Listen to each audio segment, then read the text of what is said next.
Hello everyone, welcome to kid stories.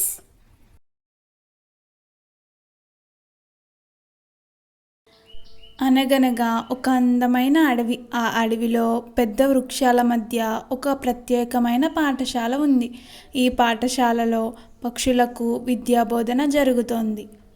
పక్షులన్నిటికీ పరీక్షా సమయం దగ్గర పడుతుంది. స్కూల్ మొత్తం గందరగోళంగా మారిపోయింది. కొందరు పక్షులు చప్పట్లు కొడుతూ తమ నోట్స్ చదువుకుంటే, ఇంకొందరు ఆందోళనగా కొమ్మల మీద ఊగుతున్నారు. చిలుక మాత్రం తనలో తానే ఇంత పెద్ద పరీక్ష నేను పాస్ అవుతానా అని భయపడుతూ ఉంది. మైనా చిలుక భయాన్ని గమనించి నవ్వుతూ, అయ్యో భయపడకు, మనం బాగా ప్రిపేర్ అవుదాం, ధైర్యంగా ఉండు అని చెప్పింది. అలా సాయంత్రం అయింది.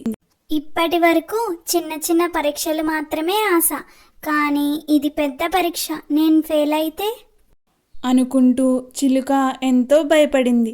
చిలుక చదవడానికి ప్రయత్నిస్తున్నా గాలిలో ఎగిరే ఆకులు, చెట్ల కుమ్మల మీద ఉన్న పక్షులు చిలుక దృష్టిని భంగం కలిగిస్తున్నాయి.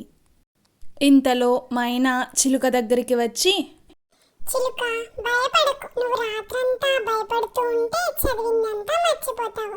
రాత్రి బాగా నిద్రపో, రేపు ఫ్రెష్గా పరీక్ష రాయగలవు అని ధైర్యం చెప్పింది.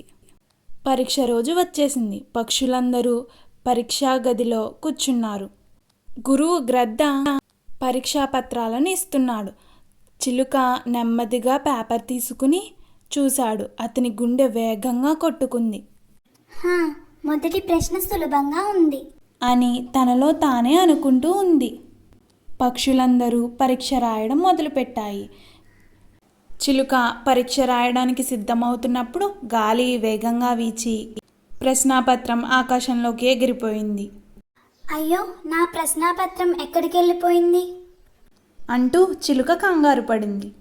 గురువు గ్రద్ద చూస్తూ చిరునవ్వు నవ్వాడు. వేగంగా పైకి ఎగిరి ప్రశ్నాపత్రాన్ని పట్టుకుని తీసుకొచ్చి ఇచ్చాడు. ఇదిగో నీ ప్రశ్నాపత్రం, ఇంకొకసారి ఎగరకుండా గట్టిగా పట్టుకో అని గురువు గ్రద్ద చిలుకకు చెప్పాడు.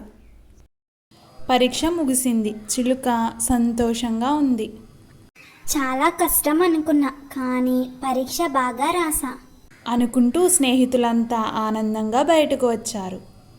ఫలితాల రోజు రానే వచ్చింది. పక్షులందరూ స్కూల్ నోటీస్ బోర్డును చుట్టూ గుమిగూడారు. చిలుక ఆత్రంగా తన రిజల్ట్ చూశాడు.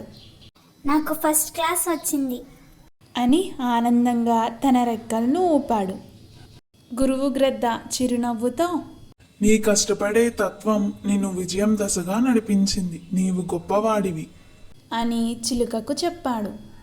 చిలుక ఫలితాన్ని చూసి పక్షులంతా స్కూల్ ప్రాంగణంలో చిలుక విజయానికి హర్షధ్వానాలు చేశారు. చిలుక ఎంతో ఉత్సాహంతో, నేను మరింత నేర్చుకోవాలి, నన్ను ఎదుగుదలకు తీసుకెళ్లే కొత్త గమ్యం వైపు పయనించాలి అని చిలుక తన రెక్కలను విప్పి ఆకాశంలోకి ఎగిరాడు. చిలుక గమ్యం ఇప్పటితో ముగియలేదు. ఇది మరొక కొత్త ప్రయాణానికి మొదటి అడుగు మాత్రమే. ఈ స్టోరీ కనుక మీకు నచ్చినట్టయితే please like, share and subscribe to my channel.